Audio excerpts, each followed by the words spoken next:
Hey everyone, welcome back to the channel. In today's video, we are going to talk about method overloading and method overriding in Java, along with a real world analogy to make things super easy to understand. What is method overloading? In Java, method overloading means same name but different parameters. This difference can be in the number of parameters or the type of parameters or both.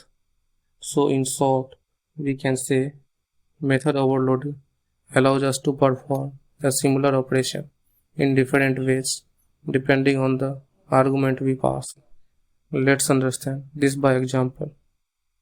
Here in the demo class, all the methods have the same name, test, but they are different from each other.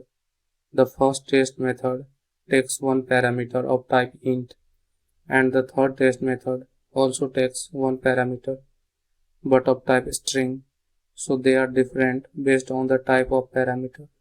The second test method is different from the other two based on the number of parameters, as it takes two parameters. Now let's call these methods.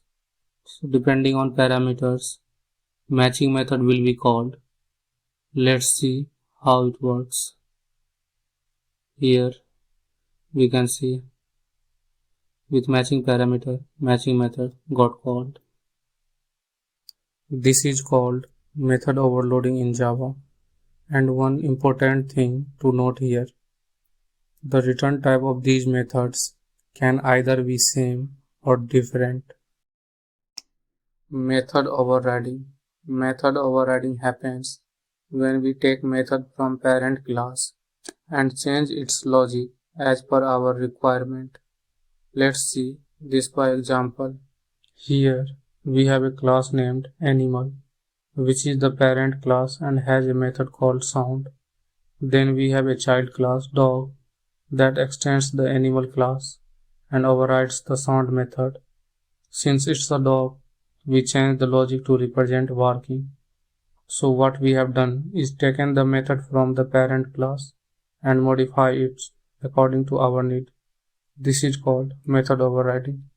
Both method overloading and method overriding are part of polymorphism, which means one method can take multiple forms.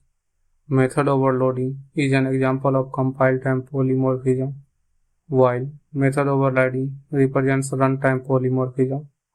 That's it for today's guys. I hope this helped you understand the concept clearly. Thanks for watching the channel.